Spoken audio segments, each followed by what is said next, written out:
নমস্কার বন্ধুরা, আমি প্রিয়াঙ্কা। আমার চ্যানেলে তোমাদের অনেক অনেক স্বাগত। আমার চ্যানেল রমা কিচেনে তোমাদের অনেক অনেক স্বাগত। আজকে করব লতি চিংড়ি।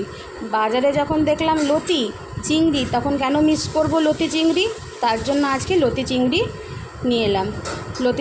লতিও নিয়ে এলাম, চিংড়িও নিয়ে এলাম। আজকে মনে হলো লতি চিংড়ি তৈরি করি। তাহলে চলো, লতি চিংড়ি করতে কী কী লাগবে দেখো। লতিগুলোকে আমরা কেটে নিয়েছি। এখানে আচারের তেল নিয়েছি, এখানে নিয়েছি রসুন, টমেটো, কাঁচা লঙ্কা, আদা, পেঁয়াজ, আর এই চিংড়ি মাছগুলোকে আমরা বেছে ফিরে আসছি। তাহলে চলো রেসিপিটা। কড়াইটাকে বসিয়ে দিয়েছি। কড়াইটা জলটা টেনে যাক। এর মধ্যে দিয়ে দেবো কিন্তু আমরা আচারের তেল। দেখো জলটা টানে নিয়ে গেছে। এবার দিয়ে দেবো আচারের তেলটা, সবটা আমাদের লাগছে। দেখো এই আচারের তেলটার মধ্যেই কিন্তু আমরা চিংড়ি মাছ, তেলটা গরম হচ্ছে। এদিকে আমাদের চিংড়ি মাছটার মধ্যে আমরা মাখাবো নুন, দেবো হলুদ, দিয়ে দিলাম পরিমাণ মতো নুন, আর দেবো হলুদ অল্প পরিমাণে, বেশি না। আর এই আচারের তেলটাই ওই চিংড়ি মাছের মধ্যে অল্প একটুখানি দিয়ে দিলাম, স্মেলটা ভালো আসার জন্য। এদিকে যখন আচারের তেলটা হয়ে গেছে, আচারের তেলটার মধ্যে আমি চিংড়ি মাছগুলো ছেড়ে দিচ্ছি। ছেড়ে ভালো করে নেড়ে দেবো। এটা খুব ভালো করে নাড়া হয়ে গেলে এটাকে আমরা চিংড়ি মাছগুলোকে তুলে রাখবো।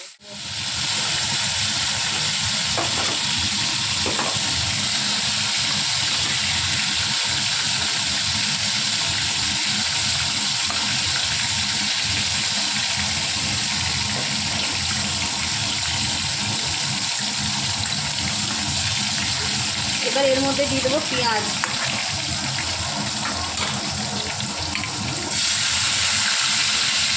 পেঁয়াজগুলো দিয়ে দিলাম। পেঁয়াজগুলো দিয়ে ভালো করে এবার নেড়ে নেব।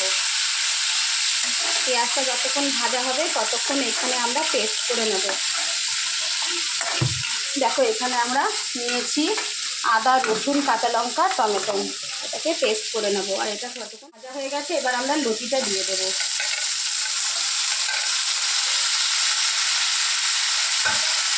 লতিটা দিয়ে একটু নেড়ে নেবো ভালো করে। খুব ভালো করে নেড়ে নিচ্ছি। লতিটা যখন ভালো ভাজা হয়ে যাবে, তখন আমরা পেস্টটা দিয়ে দেবো, পেঁয়াজ, আদা, রসুন পেস্টটা দিয়ে দেবো। এখন ভালো করে লতিটা ভেজে নিই। হলুদ আর নুন, হলুদ দিয়ে দিলাম, এবার নুন দেওয়া হবে পরিমাণ মতন। এখানে আমরা নুনটা দিয়ে দেবো। এবার লতিটাকে ভালো করে নেড়ে নেব, ভালো করে ভাজা করে নেব। হয়ে গেছে। এর মধ্যে টমেটো আছে, আর রসুন, আদা, কাঁচা লঙ্কা, এই পেস্টটা আমরা এখানে দিয়ে দেবো। এখানে আমরা পেস্টটা দিয়ে দিচ্ছি। পেস্টটা দিয়ে খুব ভালো করে কিন্তু কষিয়ে নিচ্ছি। এখনই চিংড়ি মাছগুলো দিয়ে দেবো যাতে মশলা ঢুকে যায়। চিংড়ি মাছগুলোকেও ভালো করে কষাবো। এটা এখন খুব কষবে, কষতে যখন তেল ছেড়ে যাবে, তারপর এটাকে আমরা নামিয়ে দেবো। হয়েছে,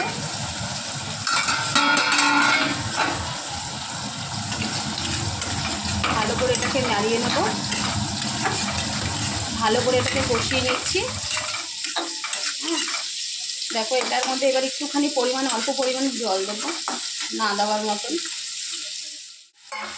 জল দিয়ে এটাকে ভালো করে নেড়ে নিয়েছি। যে আবার একটু ঢাকা দিয়ে দেবো, ঢাকা দিয়ে চিনি দিয়ে নামিয়ে দেবো। এদিকে আঁচটা কমিয়ে দেবো আমরা। ব্যাস, এবার এটাকে নামিয়ে দেবো। লতি চিংড়ি রেডি, নেমে গেছে। লতি চিংড়ি আচারের তেল দিয়ে লতি চিংড়ি। কেমন হলো এই রেসিপিটা, লতি চিংড়ির এই রেসিপিটা তোমাদের কেমন লাগলো আমাকে অবশ্যই কমেন্ট করে জানাবে। আর আমার ভিডিও ভালো লাগলে অবশ্যই প্লিজ সাবস্ক্রাইব করবে তোমরা, কমেন্ট করো। তাহলে চলো আজকে এইটুকুই, কালকে আবার নতুন ভিডিও নিয়ে আসবো।